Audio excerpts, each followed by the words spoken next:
So this is a quick tutorial on how to learn and play 1048 and other various playstyles in beatmania IIDX. So what is 1048? 1048 refers to this playstyle, which is like that. Specifically this playstyle, there's other variants and stuff, but to get started, how do you put your hands down to get to this playstyle? Number one, you're gonna take a quick disclaimer, I'm P2, so if you're P1, then reverse everything, but I'm gonna try to talk in terms of button hand, which is over here, and your scratch hand, which is over here, or turntable hand. And for the purpose of this video, 1 is going to be here, 2, 3, 4, 5, 6, 7. Reverse that or line it up however you want if you're P1. So for your button hand, you're going to start with either your pinky, that's your pinky, or your ring. And one of those is going to sit on here. So whatever's more comfortable for you, it could be this, or it could be this. I like to use this because this has more strength. Some people like to use pinky because it's more independent from the rest of your fingers. Whatever it is, you can put it here. Your middle finger on your button hand is going to go to button 2 or 6. Yeah, 6 on P1. And your thumb is going to sit here. This is button 3. And your index, because all your fingers are like this, your index is in perfect position to just sit right here. That's going to be your button hand. You're going to notice that my thumb is directly underneath all my fingers here. And for your scratch hand, or turntable hand, your index is going to sit right here. And that will put your middle and thumb right in position for this button and that button, which is 5, 6, 7. You're going to notice that my hand is completely horizontal to the play controller here. It's going to be harder if you keep your hand like sort of perpendicular here, so you want to have it at an angle. It doesn't have to be completely here, doesn't have to be all the way, just somewhere in between this and this, whatever is more comfortable for you. And the next part is how you're going to hit the turntable. A lot of people, what they do is called pinky scratching. So while you're in your 1048 position, you're going to imagine that your thumb is stuck to this button. It isn't actually stuck. Don't press down. Don't stick your hand to it. Just imagine it's still there. So you're floating in space, and you're going to reach over and hit it with your and hit the turntable with your pinky. So up, down, up, down, up, down. The motion is the rotating of your wrist. This is only going to be for like heavy notes and then one scratch. Heavy notes, one scratch, back and forth. If there's like more heavy scratching, then you're going to have to sort of stick your pinky down and really go at it. It's going to be hard to handle buttons while you're doing this, but that's the game. You got to learn it. The next style that you can do is called wrist scratching. So you're so imagine that you're in your 1048, right? But you're going to make this hand even more horizontal than usual. So that would actually put your palm next to the turntable here. So you can stretch it out. So if you have like a small hand like I do, this is pretty nice. It's pretty nice. If you're going to scratch this way, then you have to be really careful, because if your arm is angled like so, you can't see, but that's my angle for the arm here. That's going to hurt. If your contact is actually on your literal wrist, you will hurt yourself. If you do it like this, you're going to hurt yourself. If you do it like, if you're not forward enough and you break your wrist forward at this unnatural angle here, if you do that, you're going to hurt yourself. Basically, the way you're going to try to not hurt yourself and have the best form is to keep your arm like sort of relaxed, right? And put it just have that relaxation right over the turntable. And the way that, so if you're in a lot of notes, then you just, in your fully relaxed wrist form, just boop and boop. Notes, boop, boop. Notes, boop, boop. And if there's like a lot of heavy scratch, I do not recommend this. This is only if you can do it. Don't do this.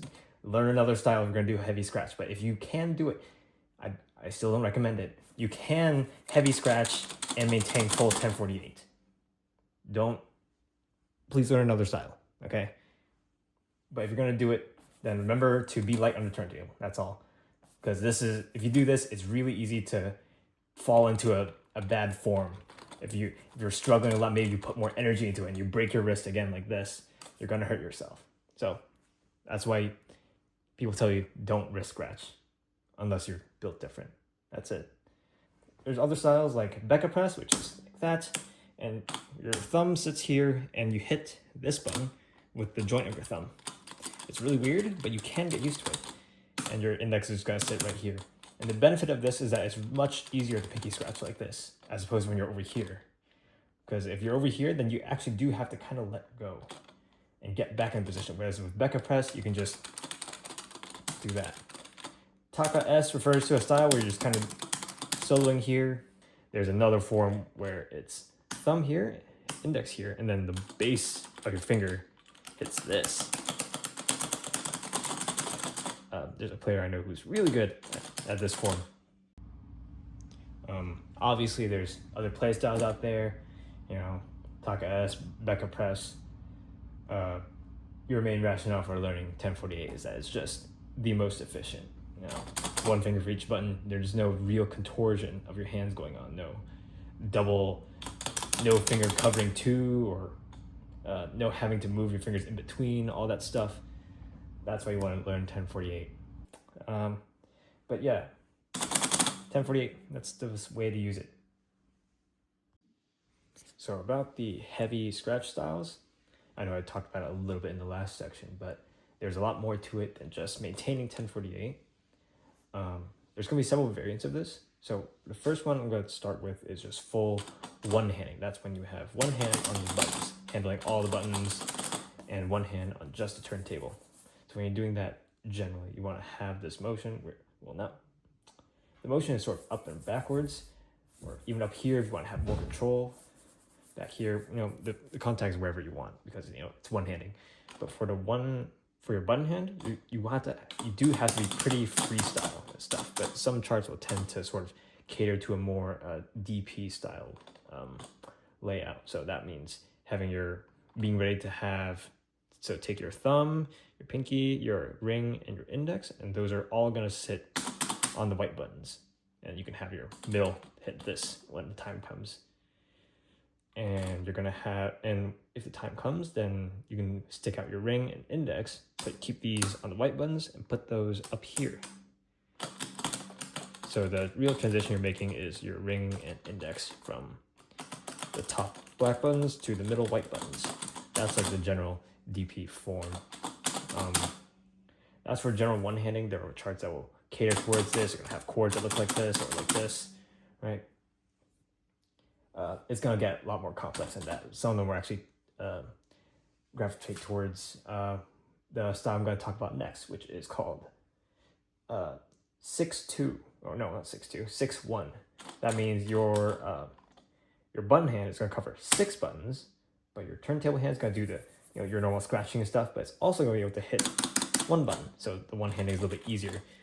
This way you can still sort of maintain your 1048 button hand, which is your ring, your thumb, middle and index, and they can sort of just jump over to hit this button and that button like that. So look at that. Well, the computer's off, so the light's not on, but sort of like that. You're gonna sort of just, it's hard, but you have to just sort of learn on the fly how to rotate between all of these. There's no real way to really explain it.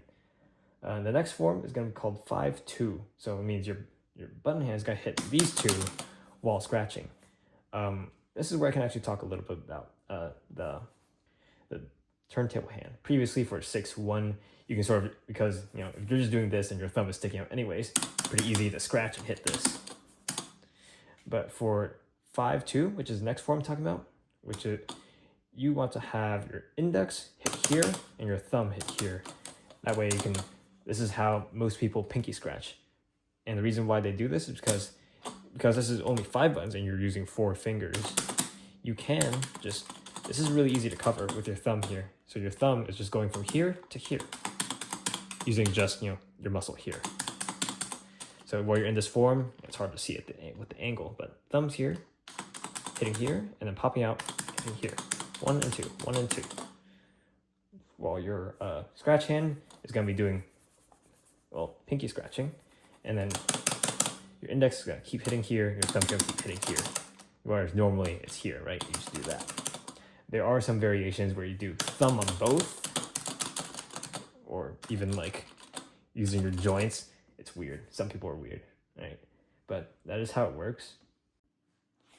And furthermore, if you want to really get this muscle memory down in your hands, when you're starting, you're right, you don't know where to put your hands.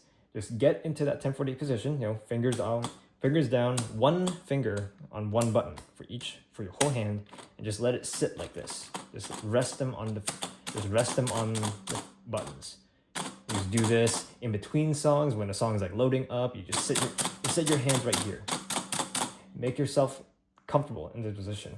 And when you're comfortable in the position, you're just gonna keep returning to it over and over again, no matter what you do, because that's your muscle memory. You have to build your muscle memory to be comfortable in this position. So what I'd like to do is, while a song is loading, I'll just sit here, rest my hands like this. My fingers are making contact, but they're not pressing down because you don't want to over trigger or anything. A nice little quick exercise to sort of remember how to keep in this position, especially if you're learning it, is to really drop down the levels. Keep your fingers resting on the buttons, and then just use the finger that's required to hit the button. Don't lift off, don't press down too hard, just have them resting right on the buttons, and then just use a tiny little motion to trigger the button.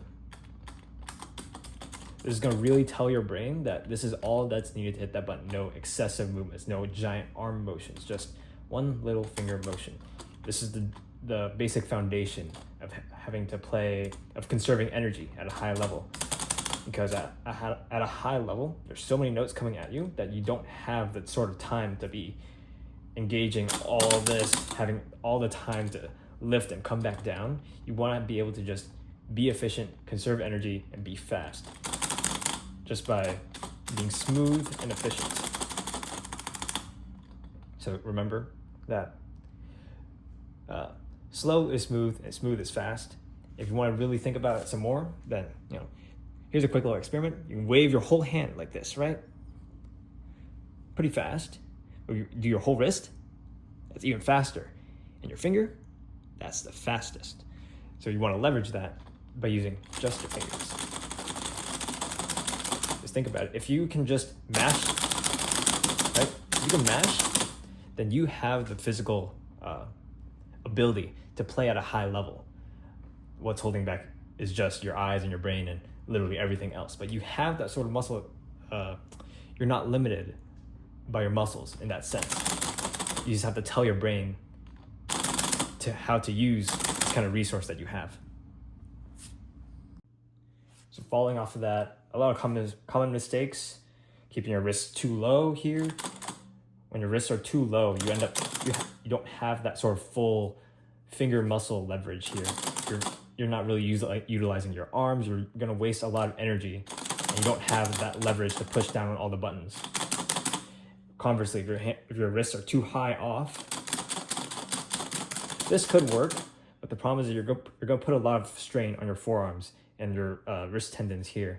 It can hurt in the long run. You might get RSI or carpal tunnel or some other wrist-related injury. And if you're gonna do that, then this is especially gonna aggravate it. And while you're playing here, it's really easy to be if you're coming from another play style like chicken pecking or complete freehand, it's really easy to sit, to have your wrists sort of low here, and just the difference here, this sort of beginner form is that your wrists are low and the front of your hand here, well, not front, but the edge of your hand here is high. And so you're still, that pecking motion from chicken pecking or freestyle is still stuck in your form here. Because you're doing so much excessive motion to get from, let's say, hitting one of these to hitting one of these, that's like a lot of motion. And when you're going back and forth here, it's easy to miss, right? So the whole point of being in this position is that you get used to being close to the buttons, being close and ready at all times to just hit the buttons. When I'm in a sort of heavy play style, right, I keep my hands floating over the buttons. I don't go too far away. I don't rest here. I don't do any of that. I keep my wrists relaxed and floating near the buttons. Near the buttons, always above, not too far away. Sure, if I'm one-handing or something, then I'm no, right? But you have to just fully commit to being in this position. If if you revert back to another play, if you're trying to learn this play style, then you have to just get that muscle memory in. So lastly, I'm just going to attach a video of myself playing a pretty low level, just so you can see my form. That's all.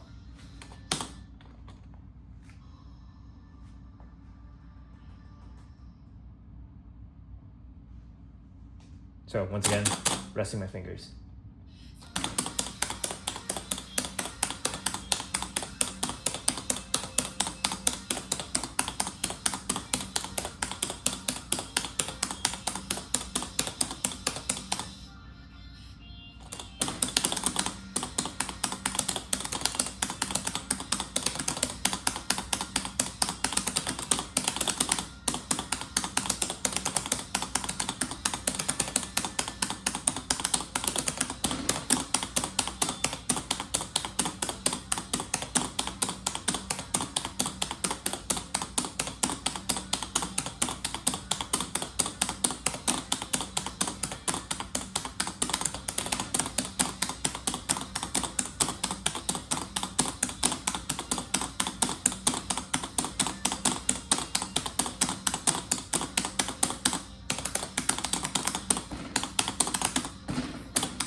So there you have it. If you want any more like details and stuff, then please check out the 2dx.org article on playstyles and all. Give it a good read. It's very informational. One miss. Bah.